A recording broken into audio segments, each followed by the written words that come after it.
Good afternoon, everyone. What you just witnessed is not normally something that occurs in the middle of a symposium, so I apologize for that. Thank you all for coming to this part of the 2019 Mendel Symposium. It's my distinct pleasure to introduce Dr. Tiziana Ulian from the Royal Botanic Garden in Kew in the United Kingdom. Dr. Ulian began her academic career in university in Venice, Italy, and migrated to the University of Greenwich in the UK to complete her PhD. I'll give you her dissertation title: Demography of Orotrophium peruvianum, which is a plant, and impact of harvesting on its populations in the Venezuelan Andes. Now, this plant, Orotrophium peruvianum, is a fairly small plant that is moderately nondescript, but it has over 30 medicinal uses that have been discovered by indigenous people that live in the Andes of South America. It's particularly known for treating respiratory ailments like asthma, bronchitis, and influenza. I also read that it's been used to treat hair loss. If I had only known.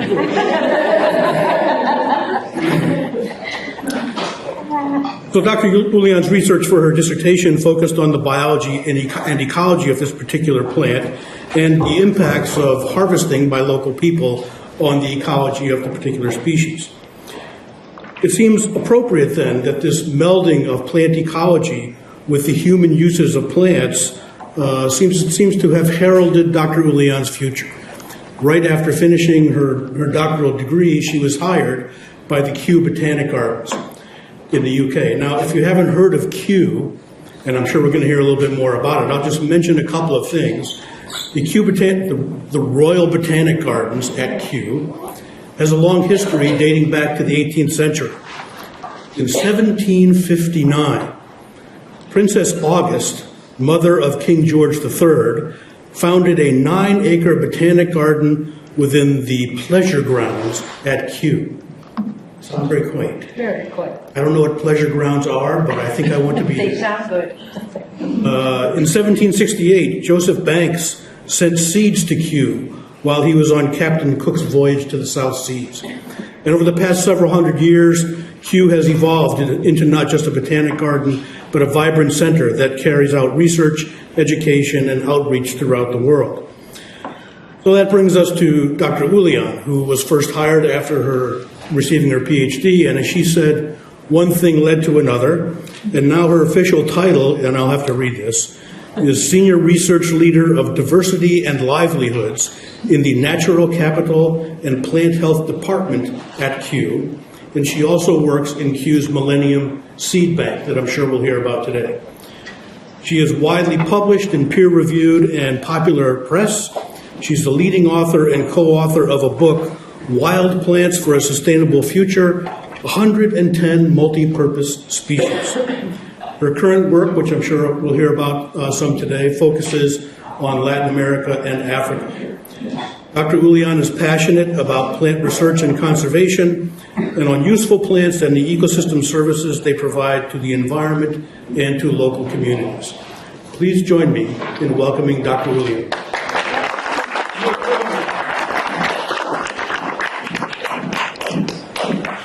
Thank you very much, and thank you very much for the invitation, Father Alice and the committee. It's a pleasure to be here, and I've met all of you, and to see still a lot of people around, despite being Friday afternoon. So thank you very much for coming. So as it has been explained in my introduction, I work in the Royal Botanic Garden Kew, and for who doesn't know exactly where the Royal Botanic Garden Kew is placed, is along the Thames, is the green area there, and is 320 acres of land. And again, you have already said that this was established by Princess Augusta for the reason that you heard before. However, the one important thing of Kew Garden is that it's an oasis in West London, but it's also a place with a high diversity of plants. So just in the estate, in the area, there are 14,000 trees. And together with the greenhouses, we have several greenhouses, there are around 30,000 taxa or living specimens. So it's really a hot spot of plant diversity, like the title of my talk says. However, there's not just the Royal Botanic Garden Kew at Richmond, but there is also the Millennium Seed Bank, that is a place in the other Botanic Garden that not many people know. This is in West Sussex, so it's south of London, and it's called Wakers Place. And this is really where I work, is the Millennium Seed Bank, so it's the part, the entrance, and it's a very beautiful area, 500 acres, so it's even bigger than Kew Gardens and Richmond. And also in here we have a part of a managed garden on the top area, and then we have a woodlands below. So it's really a mix of managed garden, but also a conservation of the natural reserve in the lower part. So let's go back to what Kew does. Kew is considered a global resource for plant and fungal knowledge, and we don't have just, of course, the trees in the garden, the living collection in the greenhouses, but we have an important herbarium, where we have 7 million herbarium vouchers conserved from all over the world. A lot of them, of course, a lot of this collection were compiled during the colonial time, but of course a lot of work is still going on, and we are at the moment 800 scientists at Kew. So we are still very much active around the world. We still, our work is still focusing on plant identification, but also conservation. And in the Millennium Seed Bank that I just showed earlier, there are almost 40,000 species conserved as seeds. However, our work wouldn't be possible without our collaborators. And we have almost 1,000 collaborators in over 100 countries. And here there is a map of where we work. As you can see, we're working a lot in Latin America, Africa, Asia. And personally, I work a lot in Africa and Latin America, and therefore the case studies I'm going to show you later, they are about, they're located in this area. So, in the network of partners, we are also have over 90 countries that belong to the Millennium Seed Bank Partnership. Okay, and so this is a partnership that was established in 2010, but building on previous work. So we have a phase one where there was the collection of seeds from the UK for long-term conservation.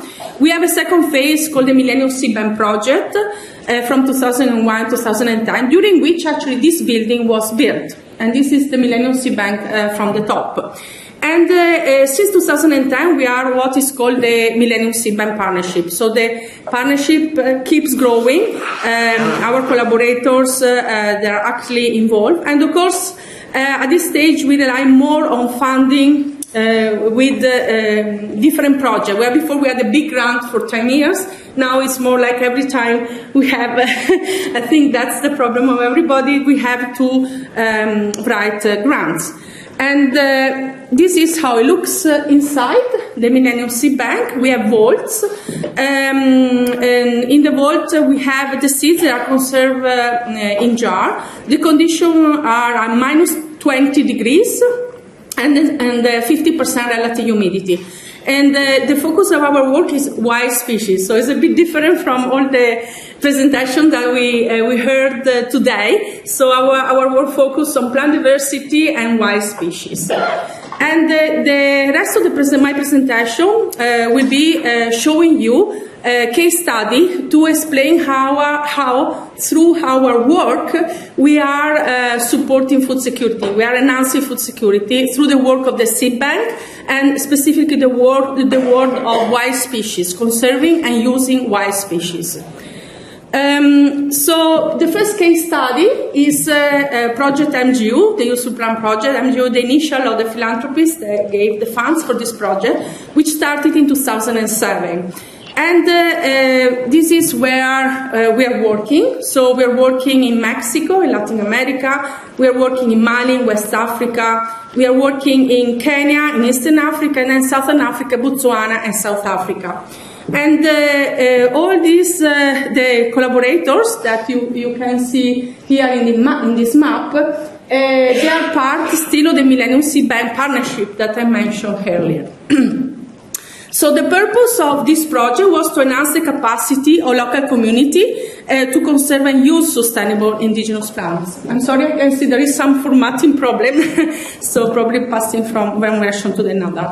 And this project is very much tackle the issue of food security, but also human health, livelihood, and also climate change. So when I say useful plants, I'm not referring just to food plants, edible plants, but also referring to medicinal plants or any other plants that are important for the local communities. So the first step of our work was really the one to target and prioritize useful plants. So we started by looking at the literature first, okay, and then we look at the gaps in the knowledge in each country. Of course, we are working with our collaborator. Where there was missing information, we carry out some ethnobotanical surveys.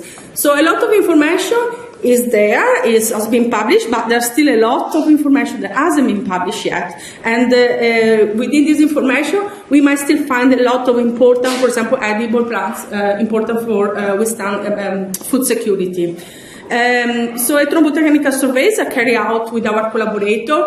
We go into the community, we interview them on the species that they are using.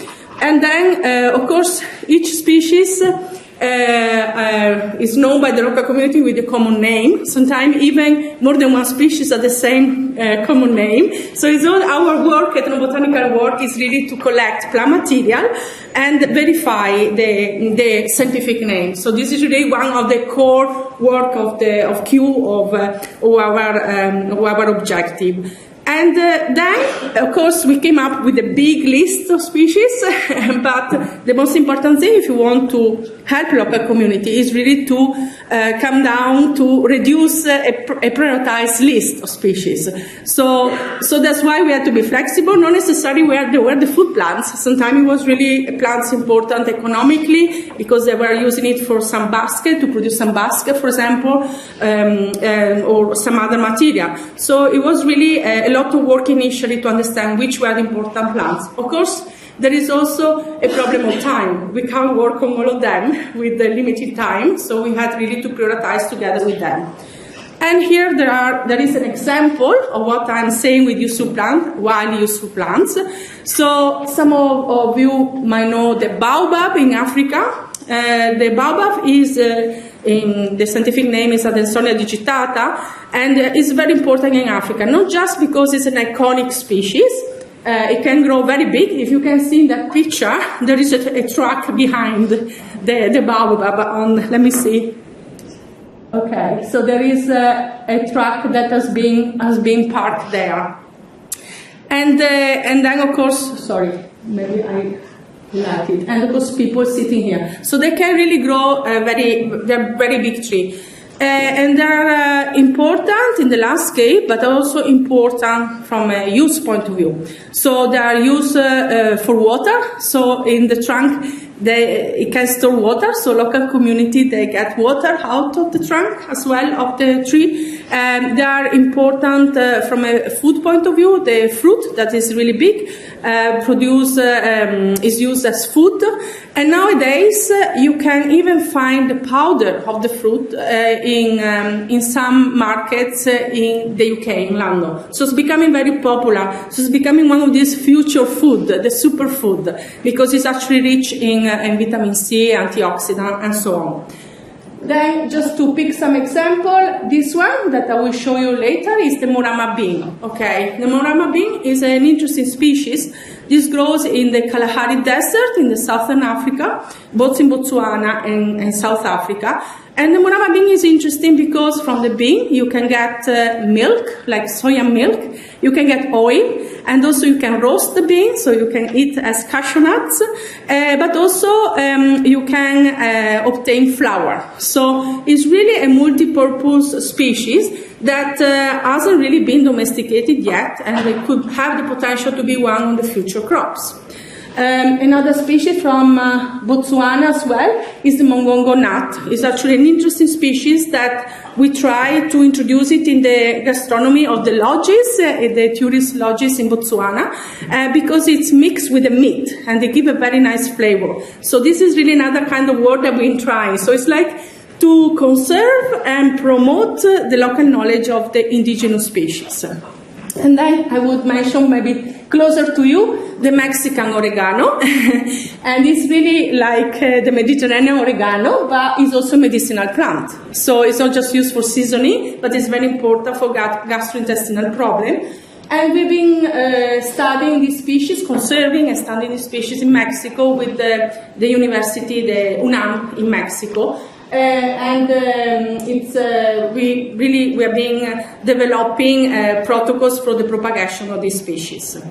And still, if you don't know much about this species, let me give you another example. This is, let's see if somebody can recognize, this is actually the wild ancestor of the watermelon. And this grows again in the Kalahari in Botswana and South Africa. And you can see the pulp is completely different from what we have in the shelves in the supermarket. Is green. And this is the Kalahari melon, and it was domesticated around 5,000 years ago, actually, and by the Egyptians. But the way that has been domesticated is really looking at the fruit. But if you go back to the indigenous people, they are also using it as food. They mix it in the soup. So with domestication, also a lot of the uses have been lost. And through this project, we're trying to bring back some of the uses for the benefit of the local community. Then, of course, what shall we do with all this information? Well, it's very important to collect and compile this information in a database. We have created what we call the Use to Plant Project Database, and we have been categorizing the uses of the plants by food, by material, by medicine, and we work with the University of Oxford using BRAMS. I don't know if you are familiar with BRAMS, is a database, and so we've been compiling all this information. So once we had all the information, the species prioritized, then we have the proper part of seed conservation, seed banking. So the first phase is really to collect this material. And again, this is it wouldn't be possible without the our collaborator. So we go out to the field and we collect the seeds with them. And this is from an expedition in Mali a few years ago. Then there is a first process of the seeds, okay. Some of the seeds, they're fleshy as well, so they need to be washed. The seeds inside the fruits need to be washed immediately, otherwise they become moldy.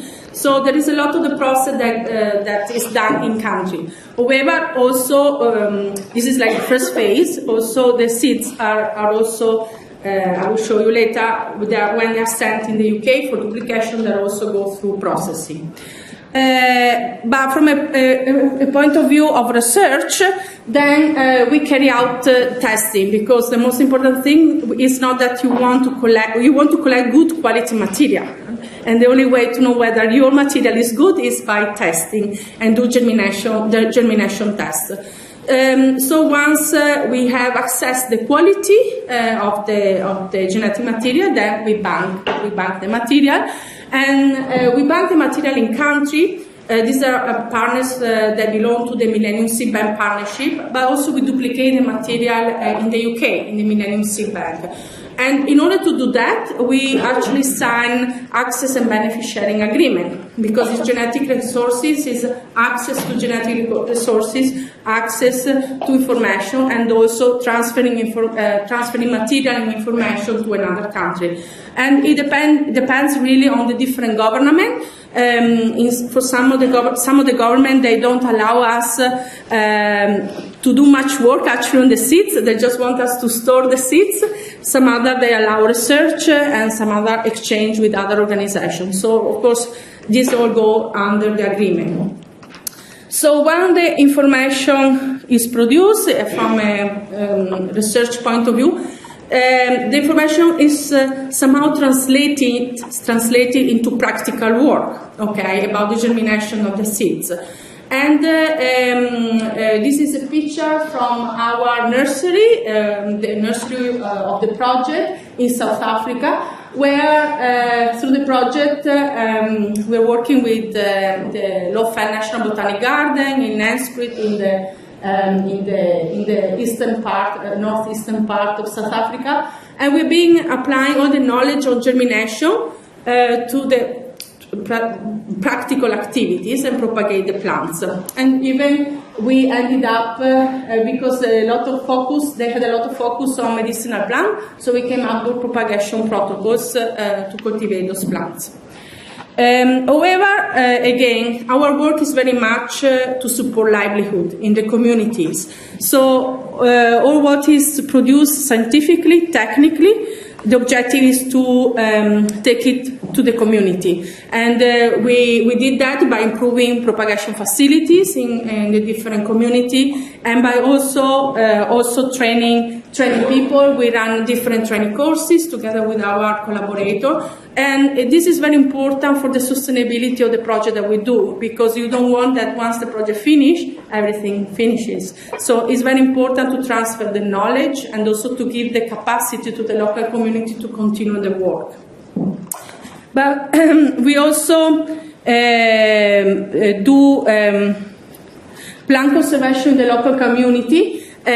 So once the plants are propagated, we are working in particularly with school, but also with community, depending on the different conditions, to plant the different species that are being propagated. And this is important for plant propagation, but also because by planting the species that for the local communities are important, you also allow the community to have quick access to their plants. For example, in the case of fruit trees, so instead of going into the forest to collect the fruits, then by cultivating them, you give access them to the products, to the fruits.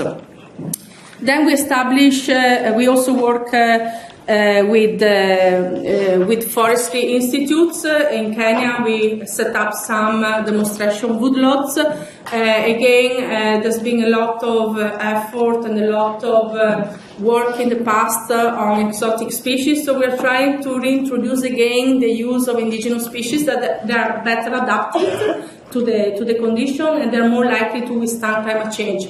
But also, by doing so, you're also considering the other uses of the species. So it's not just planting for deforestation, but also it's planting indigenous species that are important for the use of the local community.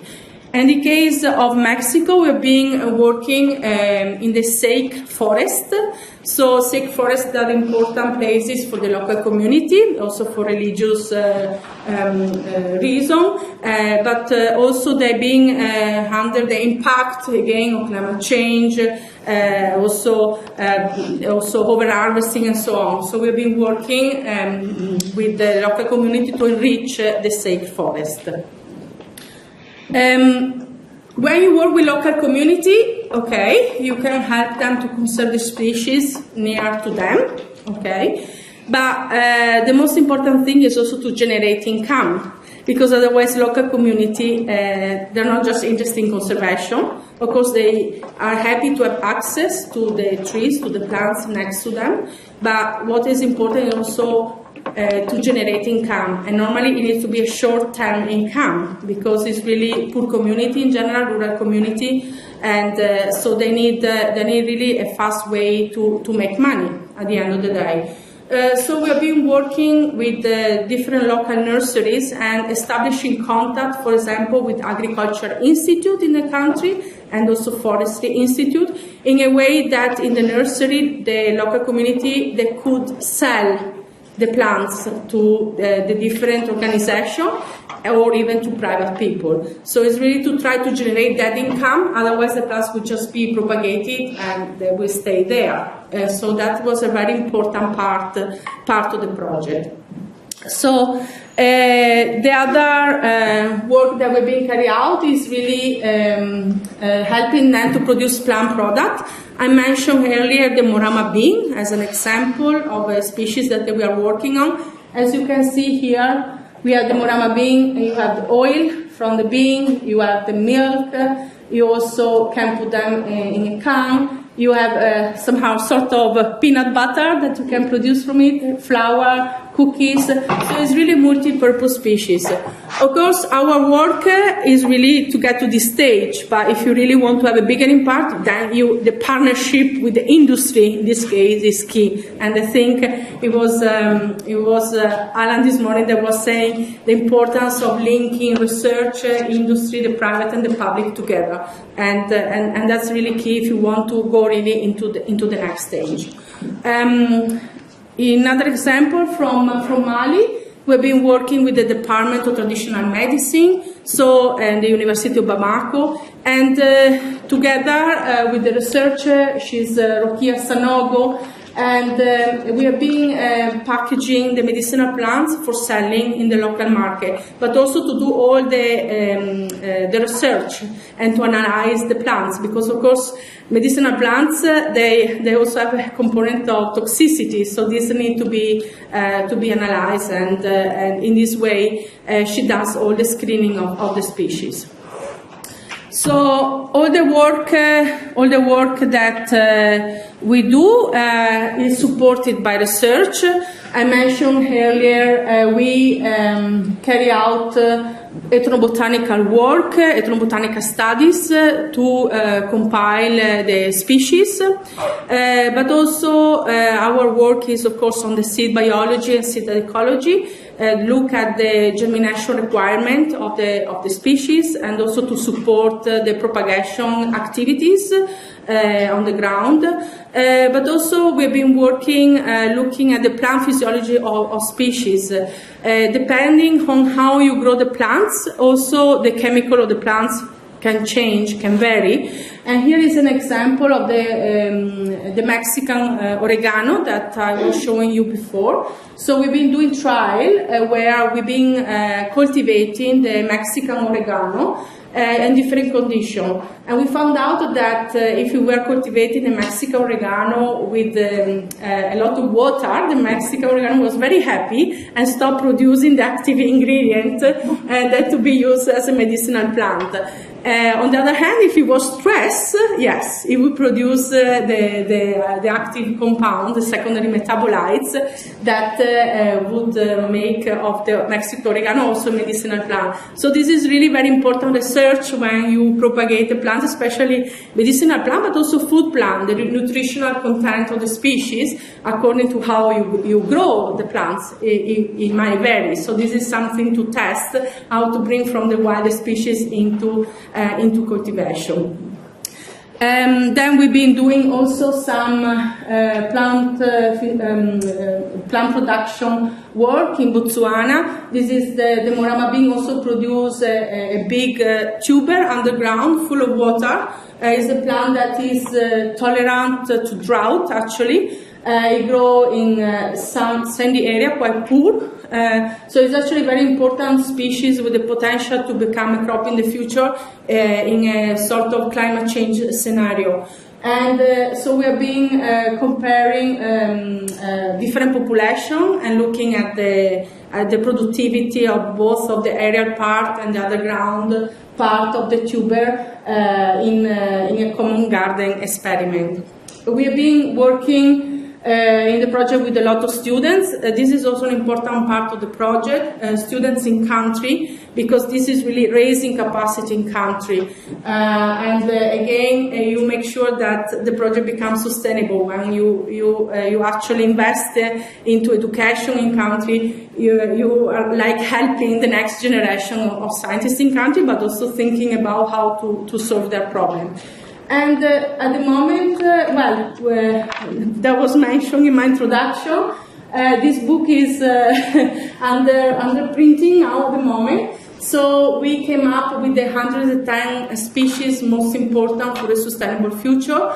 They're not just food plants, there are also some medicinal plants, some other that are important economically. For example, one of the species is the Acacia Senegal, or Senegalese Senegal, now has been renamed. And it's a species that is very important in the sub-Saharan Africa and in project of restoration and to fight land degradation. And the species produce the gamma arabica. So also in the food industry is very important because the gamma arabica is used to avoid the crystallization of sugar in fizzy drink, for example. But it is also very important economically for the local community because it can generate income. So we created like somehow a recipe book for wild species. And this is the result of the book. So an example of one of the 110 species, again, the Morama bean. We compile information on the taxonomy of the species to clarify the taxonomy, information on the ecology, on the biology of the species. But then we went into more practical part, how to propagate, to conserve and propagate the species. So it's really a recipe book for practitioners. Can be forester, can be agriculture organization, can be conservationist. So this really was the project that I've been involved for the last 10 years. So, again, this somehow a project that never ends, somehow, because it's like from this study we came up with some sort of heroes species, important species that we are carrying out some extra research. We had recently one student from Tiziana coming to look at the genetic diversity of the Morama bean, collected from different populations. Also, we had another student from Kenya working on another Tilosema species, a relative of the Morama bean, and he came to do also the same analysis there. So this is really like somehow a project that is generating more and more other little projects.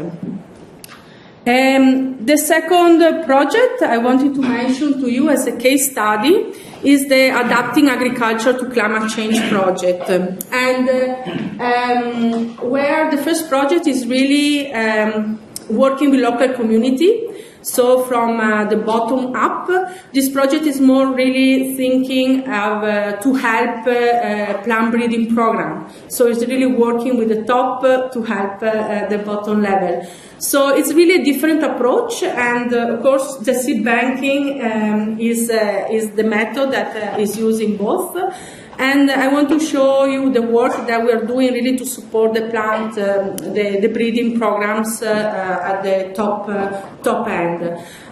It's a project that has been funded by the Norwegian government, 50 million, and it started in 2011. And our major partner here is the Global Crop Diversity Trust that is located in Bonn, in Germany. And we are one of the main partners. Of course, our part is focusing on the seed banking side and the conservation. The goal is really to create a portfolio of cropware relative for really plant breeders that in a way that they can be used to produce variety adapted to future climate. So it's a bit more the kind of work that relates to what Alan and Paul was talking earlier. Again, this work is really helping to improve food security, but also to contribute to climate change mitigation. There are different components of research looking at which crop variety to focus on, a part of collecting the seeds, a part of conservation, and also the pre-breeding and evaluation. Now we are towards the end, somehow the collecting conservation phase, and now is we are moving into the phase of providing material for Plant Breeding Institute. So the part of research that it was linked to our work in collaboration with SEAT and the University of Birmingham in the UK was really to do an inventory of crop wear relative, but also to do, after having compiled a data set, to do a gap analysis to really see which were the priority crop wear relative to collect. The result was this portal with the crop wear relative available for the public, and the gap analysis that was carried out by SEAT and was published in this work by Castañeda in 2016, that he really identified the important area for the collection of crop wear relative. And this is the list that came out, 29 priority gene pools. Most of the crops, of course, they're familiar to you. And so our work has been really to look where the major gaps. You can see here we have both the carrot and the eggplants were among the species prioritized. And this is an example of the crop wear relative of the carrot that it was shown even this morning. An example of the crop wear relative of the aubergine or eggplant. And then the diversity of potatoes. Potatoes, there are really big diversity along all the Andes. Up to Mexico, but really the center of origin of potato is really Peru, and with the biggest diversity of potato. So our work has been done in partnership again to collect the different variety of potato. And we are now at the phase of, as I said, finishing the phase of collecting and conservation, and moving into, so these are our partners, where we've been working together for collecting and conserving the seeds. And we already started shipment of material. So this really is the part that will benefit breeding program. In order to select genes that, for example, they can withstand climate change, but also, for example, they can withstand the attack of pests and disease and so on. So, as an example, here we have the World Vegetable Center in Taiwan, where there was the first shipment just recently. The next is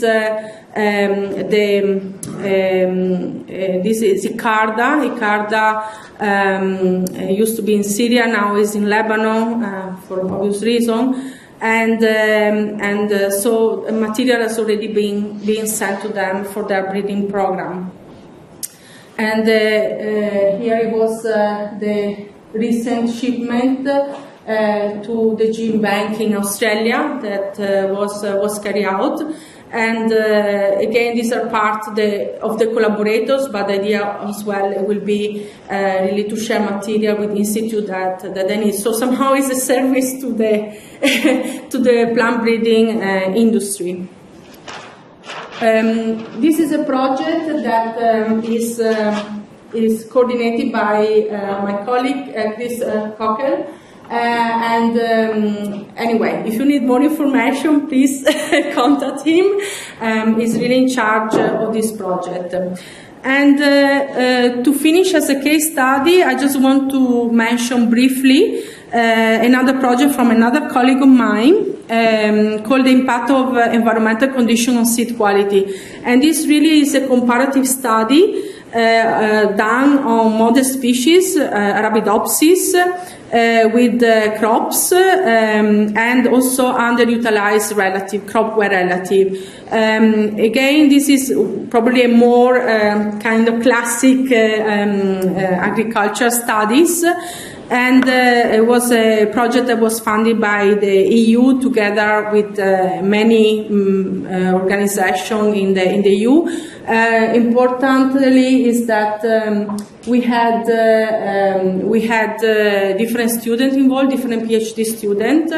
And the objective of this study was really to look at the impact of environmental stress on the seed quality of the different species, from crops to the modest species crop and the crop variety, in a way again to analyze at the molecular level what happened, and so inform decision again for plant breeding program.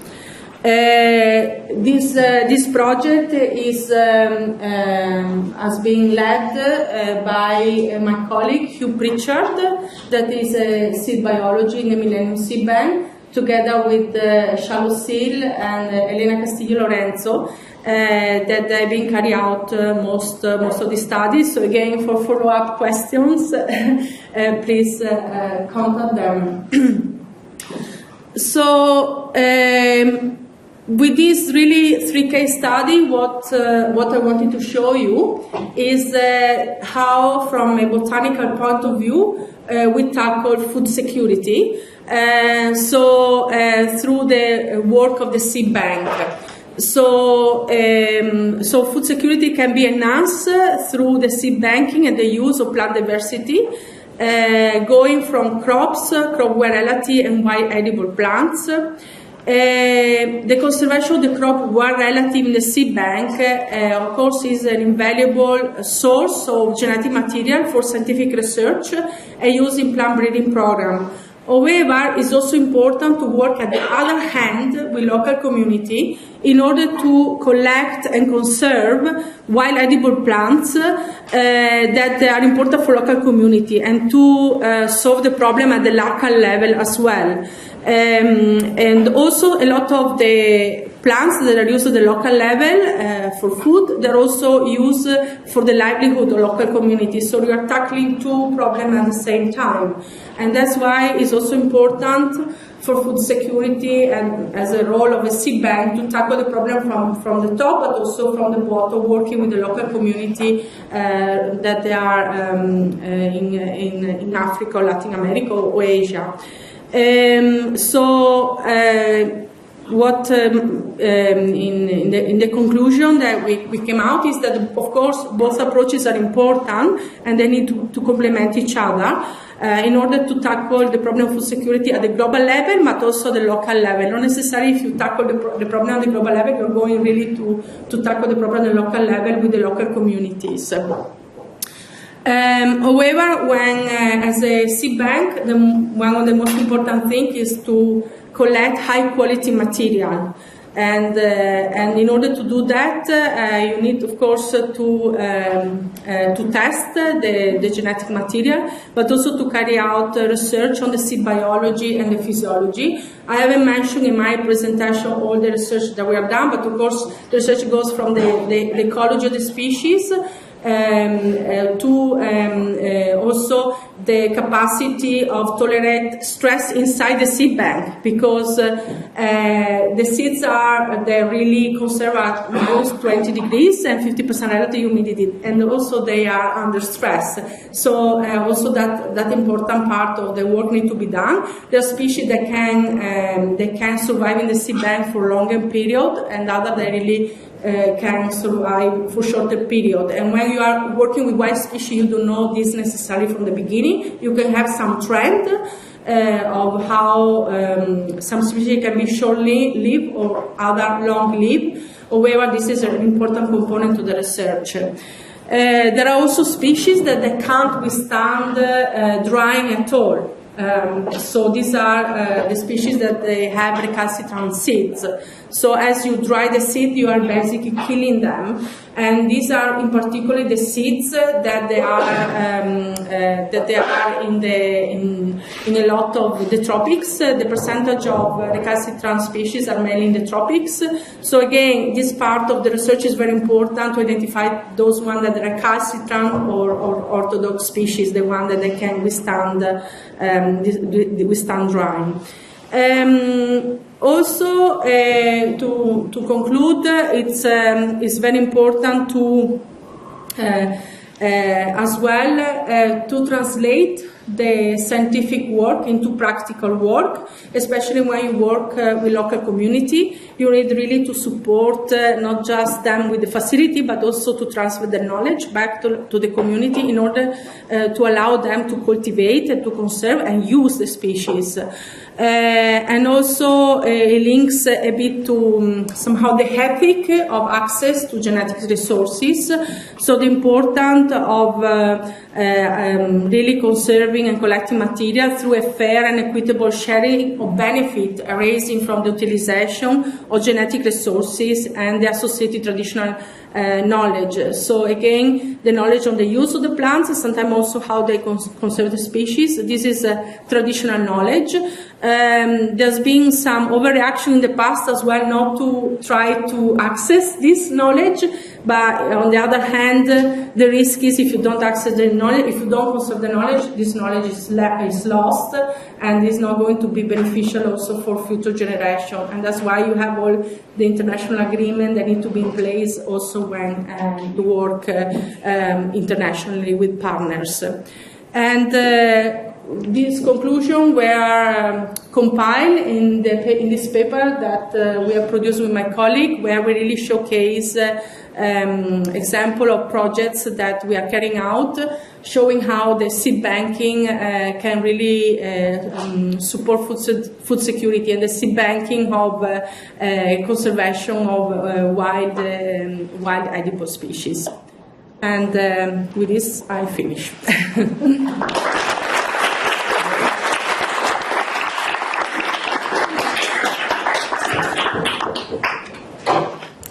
Questions for Dr. Ulian? A nice talk. I had a question about when you collect the seeds before you put them into the bank. Do you sterilize or do you do anything to them? Yes. The seeds, when they are sent to the Millennium Seed Bank from in-country, first, of course, they are checked. The names are checked. The taxonomy need to be checked. And also, because there are species that they have some sanitary problem as well, like a lot of the species, the Solano species, they really need to be handled carefully. So that's the first phase. Then the second part is really to dry them, to put in the dry room at 50% relative humidity. Also because it allows if some species that are really very sensitive to drying, in a sense that if you don't dry them quickly, they die. So that's what we do. However, if we suspect that there might be recalcitrant, then you have to put them at 40-60% relative humidity. So you have to change. Of course, it's always a risk because we are working with wild species here. We're not working with crops that there is a lot of knowledge out there. So, of course, we have some modeling as well that can predict whether a species is recalcitrant or orthodox. So anyway, once the seeds are dry or put into a room, a humidity room, then they are processed, and after at least 1 week. But sometimes, of course, we have a lot of material coming in, so they can be there for 6 months. So the way that it's processed, of course, is really sometimes to get rid also the debris that come together with other parts of the plants. Sometimes it's not even immediate to understand whether you have a seeds or you have a fruit. So you really need, again, this is, with the crop, that is not, you don't have this problem, but it does happen that some dispersal unit came in and it wasn't clear where there were seeds or fruits. So you really need to check which part is the seeds and which part is the fruit. And so it goes really through a cleaning process. And once they are clean, again, they continue to be dry. And the relative humidity is monitored for at least 1 week to make sure that it's in equilibrium. And finally, the seeds are conserved in the seed banks. Thank you. The vault, yeah. Thank you. there is also another thing that with our partner, what we try to do as well is that they carry out germinations of the seeds also when they're fresh. They're just being collected in country, because when you dry the seeds, things can happen, and sometimes you dry the seeds and they don't germinate anymore because they become dormant. So it's very important to have the germination of fresh seeds and on dry seeds at the same time, and you understand better really the seed ecology, biology of the species. Is there a genomic part to the analysis at all yet, or are you staying at the phenotypic level for a while? Yes, in our team we are working with people that, of course, with geneticists, but it's really at the moment it's just small project. Again, we don't have much capacity in that sense. We had a crop breeder that came, but I think he felt very much on his own, so he left.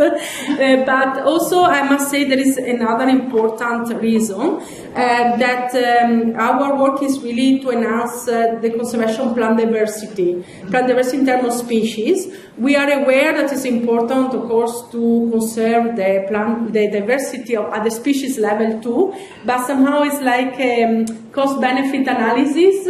So, like a first stage of our work is really to work more on plant diversity. And in the future, for example, in the crop ware relative, yes, we are trying to get several populations because, of course, that's very important for plant breeding program. Absolutely. Yes, thank you. You mentioned the Mexican oregano that, when grown under certain conditions, fails to produce the medicinal compound. So I wondered, in a larger sense, how well something like that's understood, and how is that information recorded? There are things like artemisinin for malaria that's on the World Health Organization list of essential drugs, and many other things. So do you work with people in pharmacognosy to try and understand those conditions, and for the different seeds, is that information stored somehow? Well, in Mexico, we are working with a team there that specifically actually work on chemotypes. So really looking at the chemotypes of species, because as well as changing chemicals according to the different condition of cultivation, you can also, of course, have differences from population to population. One can have, sort of have the strongest active compound than another. However, again, this is not really the core of our activity. Again, for that you need really collaboration with other organizations. In this case, in Mexico, our partners, they have a team working on there. So also through our collaboration, really, sometimes the research varies according to the skills of the partners, because a lot of the work you need to do it in country, and we build on that experience. Rather than apply the same method and project and model somewhere else, you really have, of course, to assess the skill of the partners. But it's very important. I know that there are other studies, of course, about looking at the difference. But in particular, medicinal plant and food plants that are important for nutritional value. I think it's very important to do this kind of studies. Otherwise, you're losing properties.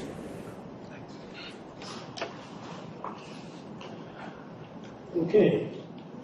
Please join me in thanking Dr. Ulian.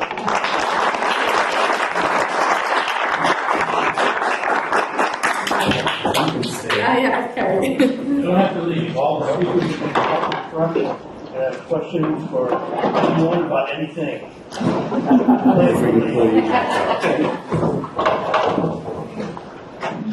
So actually, we are going to have probably, I think, when we talk about this, one of our favorite things, which is where we're going to have all three speakers back up here. So if we can get them back up. We think this is one of our favorite parts because this is a chance where the three of you will talk to one another, maybe have differing opinions, or maybe have full agreement. And so this is a great chance for you all to pose questions that maybe will, enlighten something and crystallize some idea. And so I get to take that prerogative of starting. And so I wanted to ask each of you, if you were king or queen for the day and could manage public policy, what would you choose as kind of one concrete thing, say, in government that would help humanity? Good luck. Easy. If I were king for the day, I'd abdicate.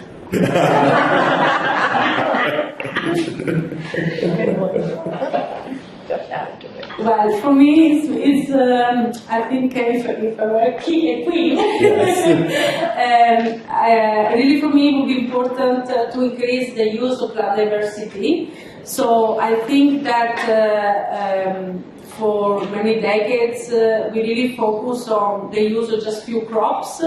If we think that 80% of our plant-based calories come from 12 species, and you have a potential of 30,000 edible plants there, why can't we use a bit more species? So I would, I think, and the reason why it hasn't happened is because there haven't been investment into it, and of course, the agriculture has been driven by also multinational that have focused on few species. I don't say it's wrong, but I think also for me the most important thing is to have a complementary approach. So one side, okay, you focus on few crops, you try to produce better crops, but also try to bring new crop to assist food security. Yeah, so I mean, this is not really, I suppose, what I would do, but, you know, it's what I'm going to say I would do. And that, you know, I mentioned in the question and answer session this morning that, so the talk was, you know, what about education? You know, well, what do we do to sort of get people better informed? And I do feel like in my lifetime, the creation of bioethics departments in medical schools and medical research institutes has had a pretty, I mean, it's a long way from solving all the problems, but it has created a much richer conversation and a much richer set of interconnections across the disciplines, and I actually would say has had the effect on undergraduate education has actually been really fairly dramatically positive as well. You know, right now I'm teaching a course in food ethics through the philosophy department. And, you know, nobody signed up for that course because they were interested in food. They all signed up for it because they're all pre-law students and they had to have a philosophy course. But they're really enjoying it, right? You know, they think it's great. You know, they don't understand why philosophy departments don't teach this kind of course. So, I mean, I would like to see, you know, a step in that direction. You know, and it could be something as simple as the thing that really got bioethics off the ground, it was starting, but the thing that really got it off the ground was the Human Genome Initiative and the creation of the Ethical, Legal, and Social Issues program at NIH. And, you know, that was you know, when that funding came online, it was initially targeted at 5%, and I think it was later reduced to 2.5% of the total Human Genome Initiative budget. But it was still more than twice as much as the entire total of money that was going to philosophers in the federal government budget. Right? So I would like to see something like that on the agriculture side. I mean, I would like to see agriculture. I mean, I would like to not be the only philosopher in a college of agriculture in the United States. So if I could, you know, wave my hands, I'd probably try to do something like that. Money, abdication, or you want to change your answer?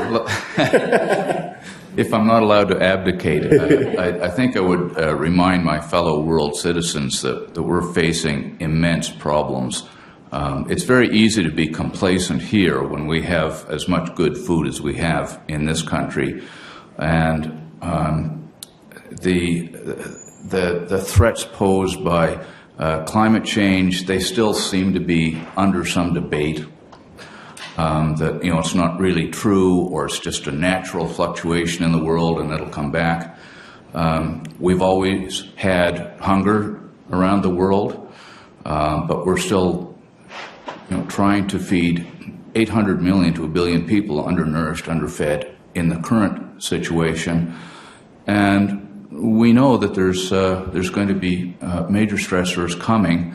The way we waste water. Water has always been reasonably available worldwide because you just can't live without water, right? Well, the figure is something like 1 in 8 people are now without access to clean water. That's greater than the number of people who don't have reliable access to food. First time in history. And it's not going to get easier. So I would try to impress upon my fellow world citizens to have some compassion and foresight. And before you deny a tool that can help alleviate some of these problems, whether it's food security or dealing with climate change, you have to make absolute sure that the use of this tool is going to cause more harm than good. And I guess maybe that's an educational thing, maybe it's a philosophical thing, but until we get our citizens, particularly in wealthier nations such as ours, where we don't have these problems right now, we have full bellies, and we're not really seeing the impacts of climate change yet, other than slightly annoying storms every once in a while, closing airports and canceling flights. Inconveniences. They're mere inconveniences to us, and they're a matter of life and death to other people who are currently alive on this planet, and it's not going to improve unless we do something about it. There are parallels between anti-vaxxers and... The Venn diagram, if you put all the anti-vaxxers in a circle, the anti-GMO people in a circle, the no climate change deniers in a circle, you have one circle. Very few people are outside of that Venn diagram.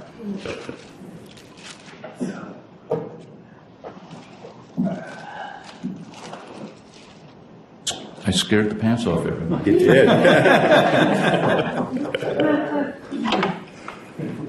This is maybe a bit off the wall, but I was wondering in terms of seed banks. Now we hear that in the pyramid that they receive very. Did you ask that question already? What happens to those seeds? Are they of interest to contemporary scientists?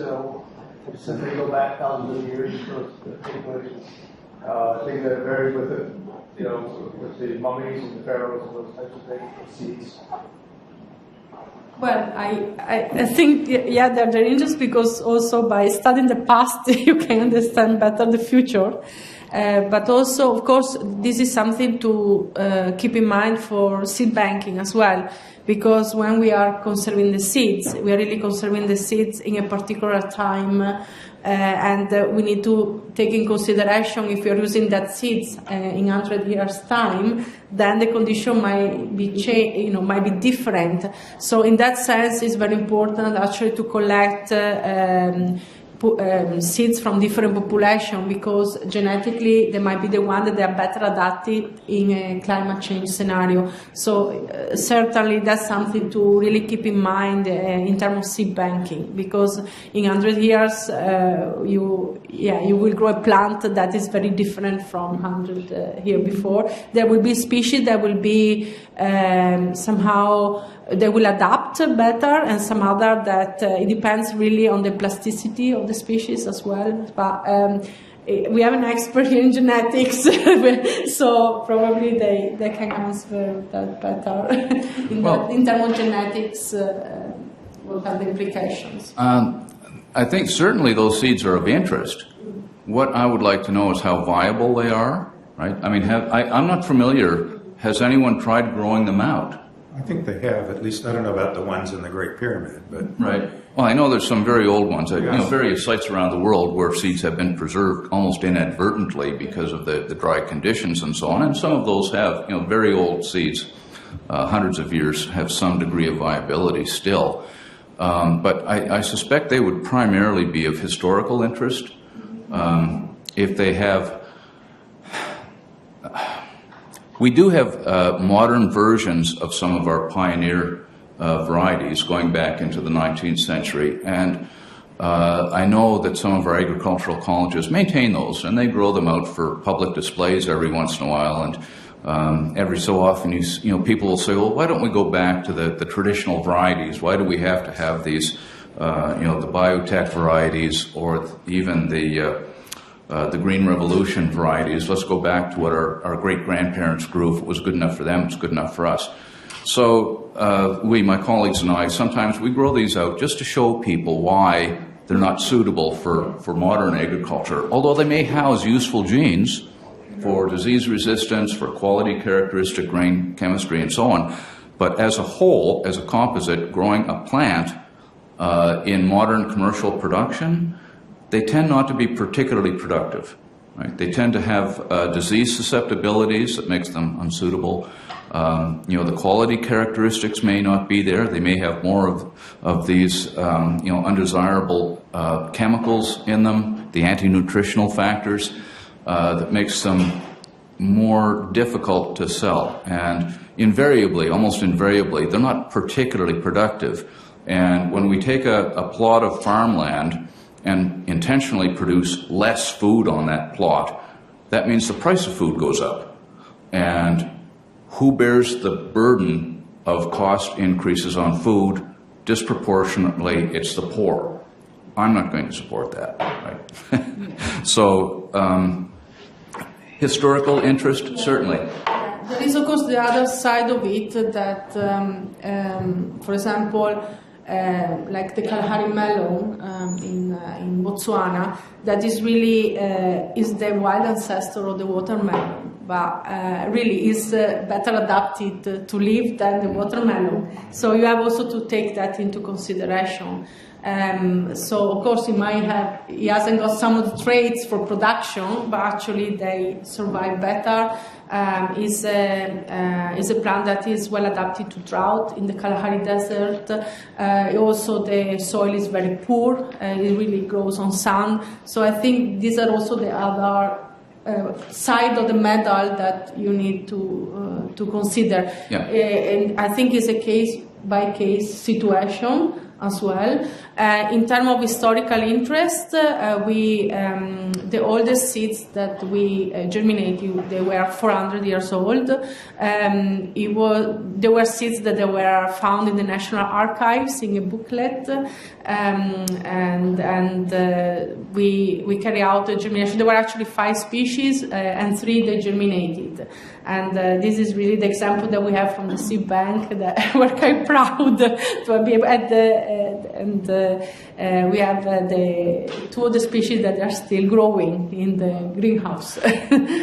There's no question that there's a lot of plants that are growing around the world that could have commercial value if cultivated, if marketed properly. Not so much as a scientific interest, but one of the things I think about is Morocco with their argan oil, right?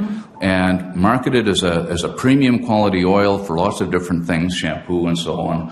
And most consumers say, "Oh, this is amazing stuff. I'm willing to pay extra for this," which is great for the producers in Morocco, but little realizing that we could synthesize that oil simply by blending other common oils that we already have. There's nothing magical in argan oil, right? But nevertheless, it does provide market opportunity, and I'm sure there are many other examples out there waiting to be discovered, whether they have medicinal uses or topical uses like the argan oil, food uses, nutritional uses, whatever. So I'm a big supporter of the seed banks. So don't think about that. I think it's a great facility and should be expanded. It will also take away one of the things that I hear as a criticism from time to time is that we're forcing farmers to grow modern varieties, and they have to give up their traditional varieties, and then we lose that biodiversity, right? And particularly we hear that from the land races in Mexico for corn, right? The teosentes and various maize land races that are being lost because farmers prefer to grow modern varieties because they make more money. Well, people are going to choose typically the thing that they want to make more money with. And I think it's not their job as farmers, poor farmers particularly, to maintain genetic diversity in the seed banks, right? That's your job. Yes. That's why we give, and it's a professional responsibility. It requires highly trained people, right, to maintain seed banks. If we want to preserve that genetic diversity, and I think virtually all of us do, we're much better off giving it to the professionals in the seed banks to do that rather than forcing poor farmers who don't really know what they're doing in terms of preservation. So here I do have to disagree. I would say, if that's what we want these farmers to do, we should pay them for it, and we don't.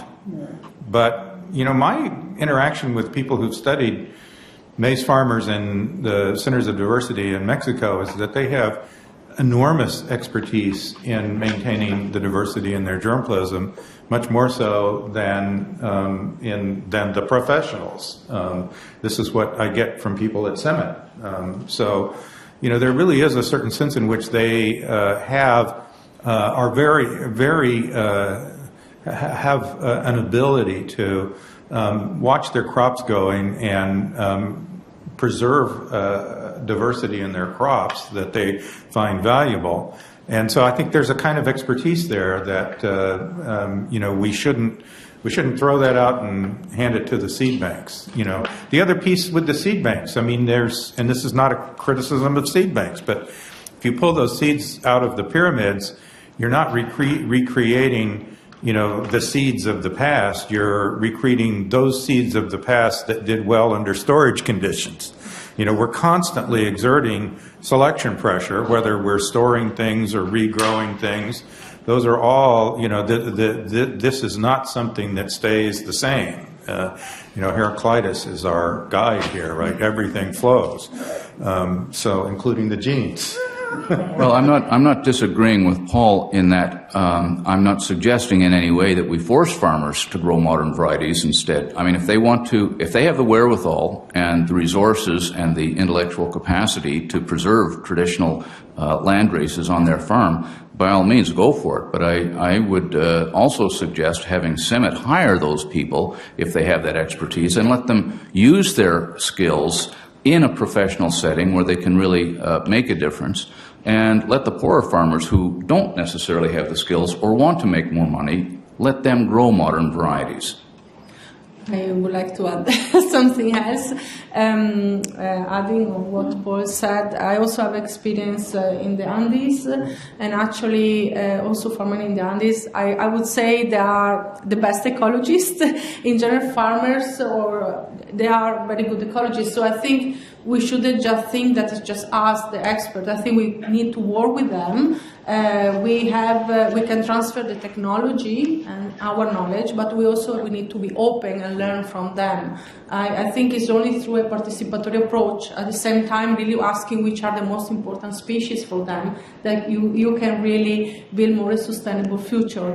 I think it can be a problem if we really look at food security only from the top approach. I think we really need a top and bottom approach and really complement the knowledge. We can bring technology, we can bring innovation, and some of the farmers, they might want really to cultivate some of the important species, but of course they don't have the technology, and that's really where I see a role for the agriculture organization and from our more developed country to really help in doing so. So I really, for me, of course, I have a lot of experience working with local community, and I've been seeing the problem. Sometimes if you force a variety, it might be more productive, but I think it was Paul that you brought it up on a slide. You also have the problem that some of these seeds that are delivered by a big company, they are not fertile, so that in a sense they can't generate a new plant. So the seeds, they grow, but then they don't reproduce. So Hybrids. yes, Hybrids do that. hybrids. They grow. It is, but They just don't grow the same as the parent did. No, the seeds, it's like the problem with the cotton in India. So you have a lot, the seeds that they were sold to the poor farmers, they would grow, of course, but they wouldn't reproduce. So they wouldn't reproduce seeds. So the farmer, they had to depend every year to buy the seeds from the big company. And so they had to keep paying for them, and then they became poorer and poorer. So that's this sounds like Terminators. Yeah. And Terminators, to my knowledge, don't exist except as Patent. well. They're patented, and we know we could do it if we wanted to. Yeah, I don't think so. You don't think we could actually pull it off even if we wanted to? No. But there is Not this, reliably. Not enough to make it commercially viable. It's just too leaky. right? Yeah. But we may be conflating the hybrid situation with Terminator. Okay. So there's those two different aspects. Hybrid seeds do not breed true. So if a farmer grows a crop of whether it's corn or cucumbers from hybrid seed, that farmer cannot save the seed and then grow another crop the following year and expect to have it perform as well as the first year's crop, right? It deteriorates because of the way, well, Mendel explained it to us, right? It's segregation in subsequent generations. And that's why the farmers have to buy fresh seed every year. The reason farmers do buy fresh seed every year, as we've seen with corn in the U.S. since the 1930s, is that farmers make more money from hybrids than if they have open pollinated pure line varieties that they could grow and save seed. They don't make as much money with those. They're still available, right, in corn. We do have public access to some of those varieties, but they're not as productive. So relatively few farmers, I think something like 97% grow hybrid corn now. And similarly in other countries, when farmers see how much more money they make from a hybrid crop, they're willing to pay to buy seed the following year as well. They're not forced to. If they don't like it, they can go back to growing what they were growing in the past, and they could save the seed from that. But the fear that I still see coming, particularly out of Africa so often, is this Terminator thing that the seeds, the farmer buys the seeds, grows the crop, harvests it, but can't grow those seeds because those seeds don't sprout. Well, that's a complete myth. Right? It's scary. It scares the pants off of farmers and consumers. But it does not exist. It just has not been reduced to practice. There was a patent issued based on the concept of doing things in the plant that would make combinations of the genes so that the seed would not sprout in that second generation. But it has never been reduced to practice. I think, anyway, the agriculture, how we have it here in the developed world, in the developing world is different. So I think, you can't just apply the same concept to both places. You really need to consider also the local condition. Sometimes farmers, they can buy the seeds, but from like a new variety, but then, for example, that variety needs a lot of pesticides, so they need to spend a lot of money on that. So I think I'm not against producing a variety, but again, I think there need to be a follow-up on the ground in developing country and working with local community, because you're not necessarily always solving their problem in the way that you would solve the problem here in the developed world. Oh, yeah. One of the problems that we've had is that we've taken modern technologies, the top corn hybrid, GMO or otherwise, in Iowa to Africa and expect it to do well there. And, just because it does well in Iowa doesn't mean it's going to do well in Botswana or Namibia. And I really think that one of the mistakes we made as an industry, an agricultural industry, and including the biotech component, is that we didn't encourage the local breeders and agronomists and agricultural scientists in those countries to develop the technologies that perhaps have been developed in Europe or in the US or Canada and apply them to their own varieties. We have seen success stories, right? I mean, the BT brinjal in Bangladesh, great. The BT corn in the Philippines, right? 30% yield increase in 1 year. Developed by Filipino scientists using Western technology. but a huge differential. And I remember I was in the Philippines when they did their first field experiments at a conference similar to this. And one of the local scientists came in and said, we just got the results back from our first field trial with BT corn, and 30% yield increase. And everybody was, very enthusiastic. This is amazing. And I said, let's calm down, everyone. These are the same constructs that American farmers have been growing, for some time. We don't see a yield increase on that order at all. I mean, a couple of percent perhaps. The benefit in America is control of the corn borer and other insects, but not a yield increase. So I don't really see where this is coming from. It doesn't make a lot of sense to me. And so they had to explain to me, the Filipino scientists said, well, you don't understand, sir, that in the Philippines, many of our farmers can't afford pesticides to control the insects in the first place. So they end up harvesting whatever the insects leave behind, and it's usually on the order of a 30% yield drop. So with the BT corn already has the insect control built into it, the farmer is able to harvest closer to the full yield potential. That's why we see a 30% yield increase. So I had to apologize, and that's been maintained. So I think that's the better approach that we as agricultural scientists should take in poor countries. Let them develop their own technology with their own varieties at their own pace, and not force a technology or force a particular seed on them. So once upon a time, not too long ago, I think it was true that the world produced enough food to feed everyone through distribution. I don't think that's true anymore. I think that's true. It It depends on how you calculate. Yeah, okay. So my question is, in countries like ours, for example, not yours, but ours, in a food security global framework, would any of you like to comment on the wisdom of using corn to produce ethanol for gasoline with wholesale conversion of previously conservation reserve land, return to corn, decreasing soybean production, increasing corn production? Possibly the ethicists might. Yeah, I mean, it's something I've written about. I think that there's in one sense not a lot of ethical difference between allowing agricultural land to be used to produce corn for ethanol and allowing agricultural land to be used to produce animal feed. Because we lose a tremendous amount of the food value by feeding the crop to animals. And so I think that it is still true that we produce more than enough total food value globally to feed everybody, but we don't necessarily produce enough to feed everybody steak every night. If we were to, there are just a lot of ways we can shift that around, and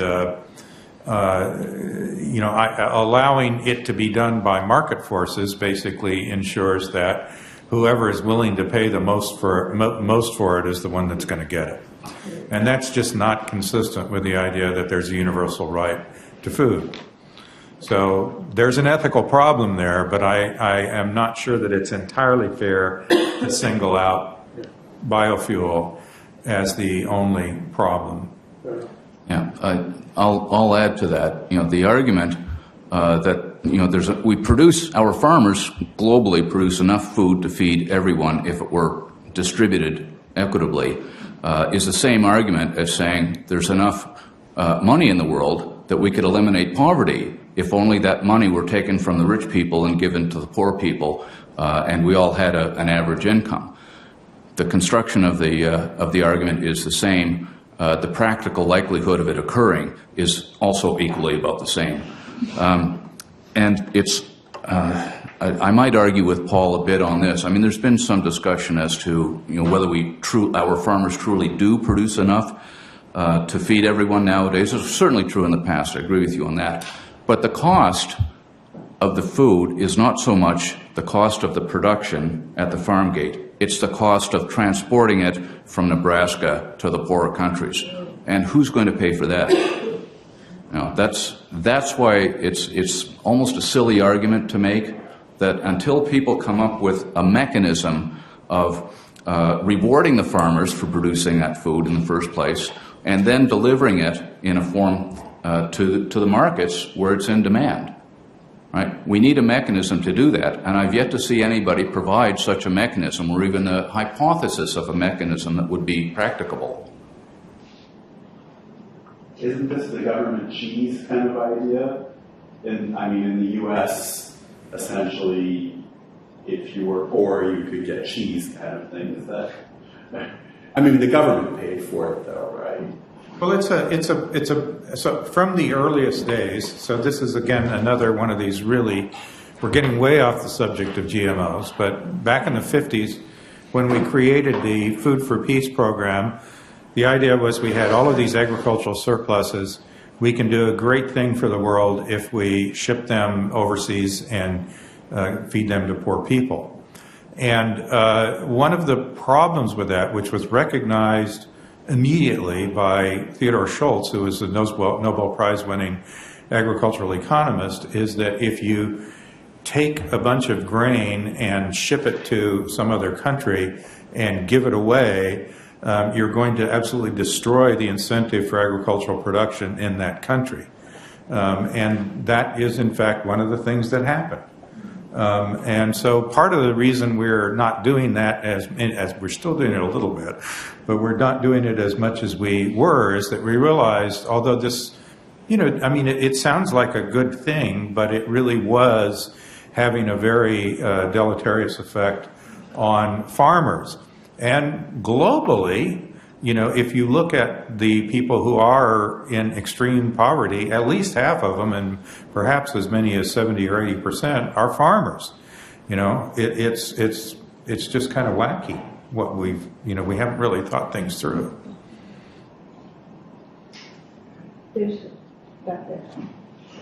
So in the past, there have been claims that GMOs are responsible for health conditions like allergies. So I'm just curious to know. Another bright star in the horizon. In the constellation. What is the current status of that? Yeah. So there was I missed all the talks. Yeah. So there was an incident. It wasn't an incident, but there was, trying to take a gene. I believe it's from a Brazil nut, right? And I forget what they were trying to put it in, right? Soybeans. But Brazil nuts are, they carry allergens, and they discovered that in moving the gene, they moved the allergen along with it. So that never came to fruition. It never was released, but it sort of planted a seed, metaphorically, in people's minds that GMOs could cause allergies. Well, but I think it's also part of that is the hygiene hypothesis too. Like if I clean up the food and take away that which makes it variable, I increase that issue with allergens.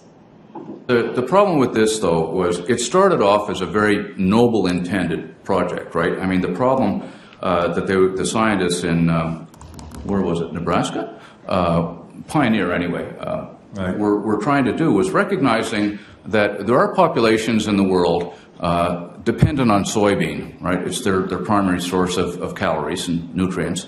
And soybean is actually a pretty nutritious food, but it is deficient in sulfur-containing amino acids, cysteine and methionine. So if you have a diet where you eat enough calories, but you're going to suffer from the lack of these particular amino acids. So the scientists decided, well, if we genetically engineered soybean to produce more of these amino acids, if we design or find a protein that is rich for cysteine and methionine, put that into soybean, that could provide a much better nutritional balance so that these people who get enough to eat soybean would also get enough of the nutrients that they're currently lacking. So, very noble. So they went around looking for, where would we find a protein that's rich in cysteine and methionine? And lo and behold, they found it in Brazil nut, okay? At that time, we knew that Brazil nut was highly allergenic to a small number of people. It's not a common allergenic food, but the people who have it tend to be severely, they go into anaphylactic shock. And they figured, these scientists, we didn't know what the allergen was in Brazil nut, right? So, approximately 10,000 proteins in Brazil nut. The scientists figure, okay, we know it's an allergen, but the likelihood that the gene for the protein with the high cysteine and methionine has only 1 in a 10,000 chance of being the allergen. So let's go for it. Well, they won the lottery ticket, 1 out of 10,000. It turns out that that is the same gene that produces the protein that's highly allergenic in Brazil nut. Now, they caught that in early testing. I mean, no consumer was ever at risk from it. But it does illustrate that when you transfer a gene from one species to another, it carries its characteristics. Right? I mean, it was high in cysteine and methionine. It did serve the nutritional purpose, and for 99% of the population, it would have been great. But for the less than 1% that's allergic to Brazil nut, they're now allergic to this genetically engineered soybean. And nobody wanted to put those people at risk. So that's how that worked out. And as a result, partly as a result, no genetic engineer now uses an allergenic food source when they're looking for DNA to transfer. It's just not practiced. Guess I would say this. There's this other question, which is, are food allergies more common now than they were in the past? That question is above my pay grade. Yeah. Yeah, that's, I have to say the same. I know there is discussion amongst my colleagues as to whether that's actually true, right, or are we simply recording it more? Yeah. Is it more as a result of our changing diet anyway, our exposure or non-exposure to the things that had granted us immunity as infants? So those questions are still open.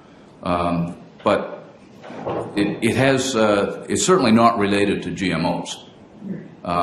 If the GMO is allergenic to begin with, or the source of the GMO gene is allergenic, like the Brazil nut, then the final food product is going to show that same allergenicity. So it does transfer it along. But what we don't see is a GMO that suddenly starts producing an allergen out of kind of nowhere. Right? We don't change the nutrients in a soybean. Well, soybean itself is allergenic to some people. Something that's hypoallergenic, it doesn't start producing allergens simply because it went through the laboratory. That has not happened. I was wondering if you all could comment on the GMOs of, say, yeast, maybe opioids, cannabinoids, all of those kind of natural products, how you think that's going to influence poppy cultivation, those kind of things, or if that's all just too early for prime time. That's an open book. All right. I mean, we as agricultural scientists are serving a market, right? And we have to go along with the market forces. I'm more interested in feeding people commodity.